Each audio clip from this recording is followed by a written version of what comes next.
রাঙামাটির প্রার্থীরা প্রচার প্রচারণায় ব্যস্ত সময় পার করছেন।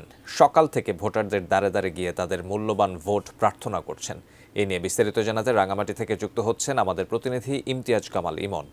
ইমন, সকল প্রার্থী তো ভোটারদের দ্বারে দ্বারে যাচ্ছেন, কিন্তু ভোটাররা কেমন প্রার্থী দেখতে চান এবারের নির্বাচনে? আপনি যেমনটি বলছিলেন 299 নং আসন একটি মাত্র আসন। এই আসনে কিন্তু 5,09,267 জন ভোটার রয়েছে। আর এই আসন্ন জাতীয় নির্বাচনে এবার 7 জন প্রার্থী কিন্তু প্রতিদ্বন্দ্বিতা করছে। এর মধ্যে 6টি হচ্ছে রাজনৈতিক দল এবং একজন স্বতন্ত্র প্রার্থী রয়েছে।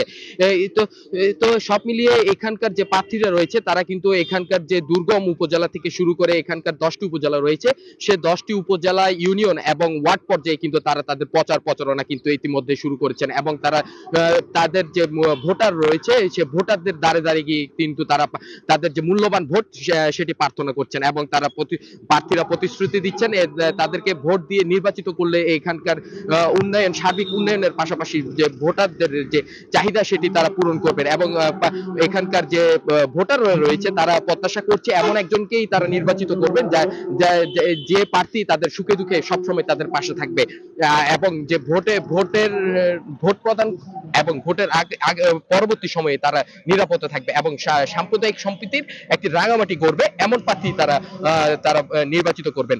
তো সব মিলিয়ে এই ছিল আমার কাছে রাঙামাটি থেকে সর্বশেষ।